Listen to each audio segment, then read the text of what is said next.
แขวงจำปาสักเปิดหอพิพิธภัณฑ์และหับห้องเป็นมรดกท้องถิ่น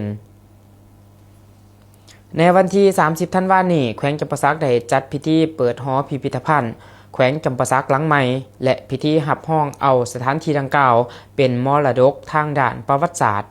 และวัฒนธรรมระดับท้องถิ่นพิธีดังกล่าวได้จัดขึ้นอย่างสมเกียรติโดยมีฐานปริญญาเอกอรุณไส้สุนทรราชเลขาพรรคแขวงและฐานปริญญาเอกสุขสวรรค์วีระวงศ์ประธานคณะกรรมการปกครองแขวงเป็นประธานเปิดพิธีพร้อมด้วยคณะนำแขวงแผนกการเมืองนครกงสุลเวียดนามประจำภาคใต้ลาวและภาคส่วนที่เกี่ยวของเขาร่วมในพิธีทานนางเตดาวันเกี่ยวพิรวันหัวหน้าแผนกวัฒนธรรมและการท่องเที่ยวแขวงได้กล่าวว่าหอพิพิธภัณฑ์แขวงจำปาสักได้เปิดให้บริการขังทำอิฐในวันที่1ธันวาคมปี1995เมื่อก่อนเอิ่นว่าหอพิพิธภัณฑ์มูลเสือประวัติศาสตร์แขวงจำปาสักซึ่งกงกับวันเฉลิมฉลองการสถาปนาสาธารณรัฐประชาธิปไตยประชาชนลาวครบรอบ20ปี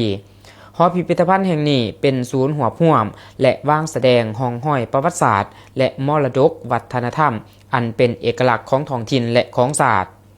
หอพิพิธภัณฑ์หลังใหม่ได้ถูกปรับปรุงจากอาคารเก่าแก่ทางประวัติศาสตร์ให้มีความงดงามและคงรูปทรงดังเดิม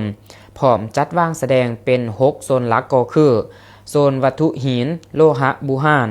โซนประวัติศาสตร์การต่อสู้กูศาสตร์โซนวิถีชีวิตของชนเผ่าโซนศิลปะวัฒนธรรมท้องถิ่นโซนเอกลักษณ์แต่ละเมืองนครและโซนวัตถุทันสมัยวัตถุเก่าแก่การปรับปรุงหอพิพิธภัณฑ์ครั้งนี้เป็นการร่วมมือระหว่างแขวงจำปาสักสาธารณรัฐประชาธิปไตยประชาชนลาวกับแขวงบิงดิง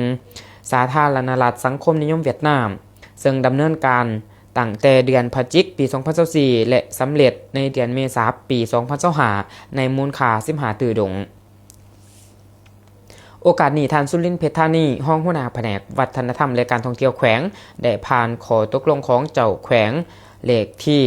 1219ทับจคจสลงวันที่23ตุลาปี2025ว่าด้วยการรับห้องเอาหอพิพิธภัณฑ์แขวงจำปาสักเป็นมรดกท้องถิ่นพร้อมกันนั้นทานปริญญาเอกสุขสวรรค์วีระวงศ์ได้เน้นย้ำถึงความสำคัญของอาคารดังกล่าวซึ่งเป็นหลักฐานทางสถาปัตยกรรมอันโดดเด่นและเป็นศูนย์การเรียนรู้ด้านประวัติศาสตร์วัฒนธรรมพร้อมทั้งเป็นจุดหมายการท่องเที่ยวสำคัญของแขวงในอนาคตภายหลังสิ้นสุดพิธีคณะนำแขวงและแขกที่เขาร่วม